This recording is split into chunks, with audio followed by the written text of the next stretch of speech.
Hey, what's going on, guys? Welcome back to the channel. If you're new to the crew, do me a quick favor, hit both the like and then the subscribe button as well so you can get subscribed and notified. Make sure you hit the bell as well. But if you're already part of the crew, salute.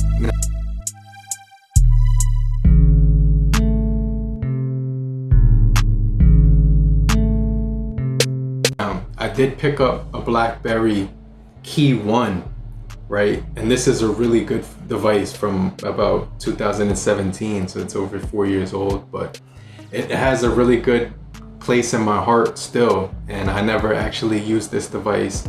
But this is kind of a mixture between if the Passport and the Classic had a baby and they combined it together, this is kind of what you would kind of get, those two devices in one. And those two devices did run on the older BlackBerry services, which was the BBM 10 software, but they did have an operating system in the background that did run Android 4.2. However, this device, I did pick it up, and it did have Android 7.1 on here, but now we're actually running Oreo, so we do get the multitasking window, we get the pull down, we get the dark mode, we have designated keys on this thing. It's just really fun to play around with, and I'm gonna get into that in a little bit.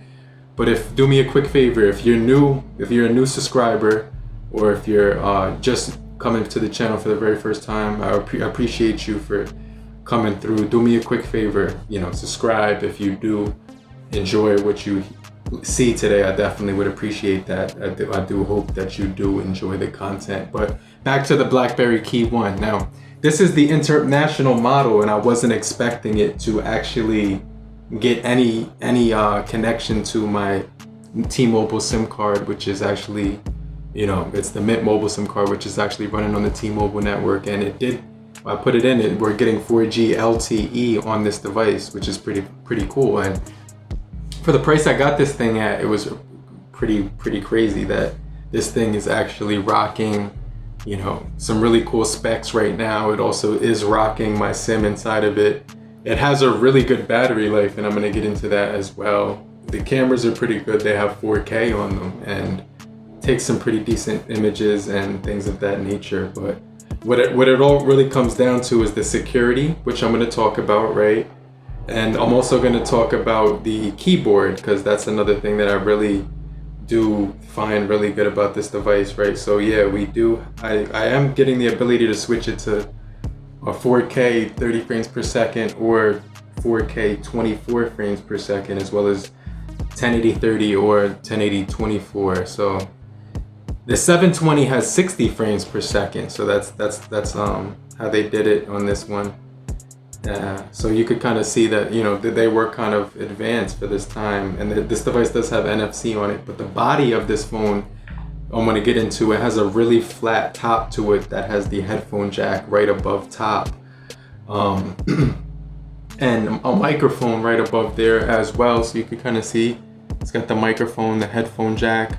On the bottom we get the Type-C and the dual speakers on the bottom, which do get pretty crispy when it comes to the sound quality out of those microphones. So they were pretty good sound quality when I was listening to the microphones out of these. And the keyboard does have some really good feedback.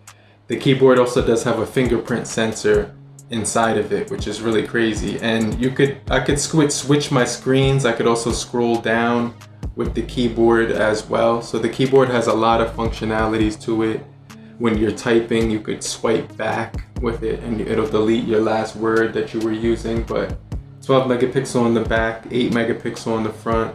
This thing does look like a speaker, but it's actually the earpiece that you take calls with, and it does have really good sound. And this is a 4.5 display, but it's actually the size of a 6-inch device.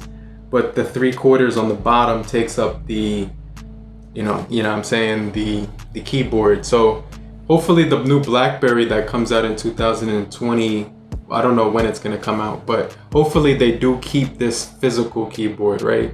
And they don't just put a touch screen or something, but they're gonna give us some really good,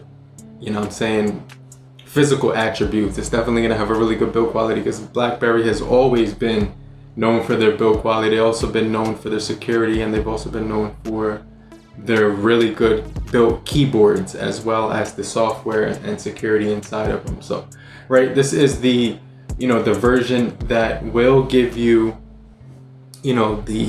as far as the security on here, it's gonna give you something called DTEK by BlackBerry. And what this is it scans your device for a lot of malicious threats and activities. And it basically checks off everything in the green. You always want to make sure that you're in the green, and that way you'll always be protected on this device. So it does go one level further than what the normal Android has to offer.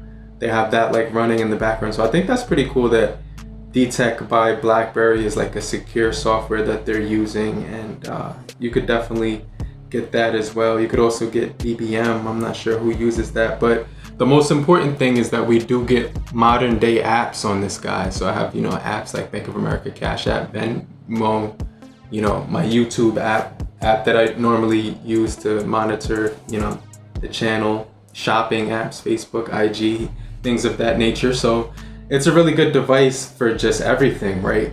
Really good productivity device. And I got my music on here, so I'm able to watch movies, and I'm also able to listen to multimedia, YouTube music, things like that. And all of my other smart apps, like let's say if I'm listening to a pair of headphones, I put my other side app, third-party apps on here to pair with the headphones, or an electronic device like an e-scooter, that's something that has an app, your smart home electronics. This will actually work well with them as well. So it does a really good job implementing and meshing together the BlackBerry software that we once loved and knew, the BlackBerry 10, into the Android. And as far as my security software update, I did, when I first got this, that was the first thing I did, was make sure I went ahead and installed the security updates on this guy. So it is pretty far up to date, as much as it's going to be. We got April 2019 on this thing as far as the security patch, and we also do have that let me just show you the Oreo on here. So we do got the Oreo, and that's that octopus thing. Let me show you. So this device, as far as the engine inside of it, it does have the Snapdragon processing chip inside of here, which is running it's the Snapdragon 625, and it's a 14 nanometer processing chip. And I was able to run PUBG on here, which was pretty crazy. I was able to run PUBG on here. That was like the only, I downloaded other lighter games than that, but that was the main game that I put on here. I also put WhatsApp on here, so I could definitely communicate, and Facebook Messengers and other app that I like to communicate with. But this device does give you that 3 GB of RAM. We also have the Adreno 506 on this thing, as well as the gyroscope sensor, accelerometer, proximity sensor, light sensor, and I think I said the gyroscope if I'm not mistaken. But we do get NFC. We also do get other features like night mode, locker, which is kind of cool. When you go into this features of this device, there's not that many crazy features, but they do have shortcuts, right, with all the keys. So one of the things I do is, if I want to get to my mail, I just hit a G, and what that does is I can get to my Gmail. So I could easily get to my Gmail when I type a G, or an I could get to the Instagram. So I just hit the I, and it's gonna let me get to the Instagram. So that's another cool thing that this thing does have. And then when you're inside of it, you can also scroll on your Instagram pages. It might take like a second of loading time, but you can definitely scroll with the keyboard as well. So that's something that you could play around with, mess around with on this device. And it also does have that BlackBerry hub if you wanted to intertwine your mail, text messages, and other meetings and things of that nature, like tasks and things like of that sort. And on the home menu, you could also put your widgets on here as well. So they have that 3 key buttons at the top right there. So you have the option to use those 3 keys. And when you're in YouTube, you can actually expand the whole screen, which was pretty cool. Like, let me show you what I'm talking about. So if I was just to open like any video that comes up, right? And let's say You know what I'm saying? This one comes up.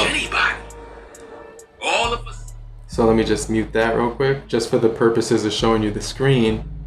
And you can kind of see that that does fill up the entire window. And then you can also pull to expand. It does have that expand feature on here, but this is alive, so it's not letting me do it. But you do get that expand feature. You also do get that multitasking feature as well, which is another cool thing. And they do have like a really nice organized multitasking menu. Now, from time to time, there are a little bit of slowdowns and stutters, but all you have to do is make sure that you close some of the apps that are running in the background, and that will speed things up on your key one, like I said. So if you have a key one, this is like actually my first time having one, but if you have one, I salute to you. You probably have if you have a key two, definitely salute to you as well. But I definitely wanted to pick up, I had the Classic and I had the Passport, and I definitely wanted to try this one. This is like a combination of those two phones. Let me know what you guys think. How accurate is that? They do have a front-facing flash on here when I was taking photos, and they also do have this metal body, which is crazy. On the back, it's like this rubberized texture, which is really cool. And then when you're just typing on here, like I said before, I had all my shortcuts, so I put the K for Google Keep. And if I want to do a note, I could just start typing. I could just put like, how was your day? And typing on here, once you get used to it, it's almost as easy as typing with the touchscreen. But the cool thing is that you do have the option to use the keyboard on here, or you do have the option to use your touch keyboard, touch keyboard as well. So this is like a really intriguing device to me. I really find this device special in a lot of ways, not only with the software, but the hardware, and the fact that this thing got some pretty decent specs to it and performance. And it's got a 3,505 milliamp hour battery. So when I got to 57% throughout half of the day, it said that I had almost like 5 hours screen on time. So the battery on here will get you, I would imagine, 8 hours or more screen on time as well. But this is just my first 24 hours of using this device so far. I really enjoy it after that amount of time. But I'm gonna get right back with you, show up in the comment section, and answer any one of your questions. But let me know down below what you guys think about the BlackBerry Key 1 in 2021. Let me know if it's a device that you would use, but I'm gonna get right back with you later, crew. Peace.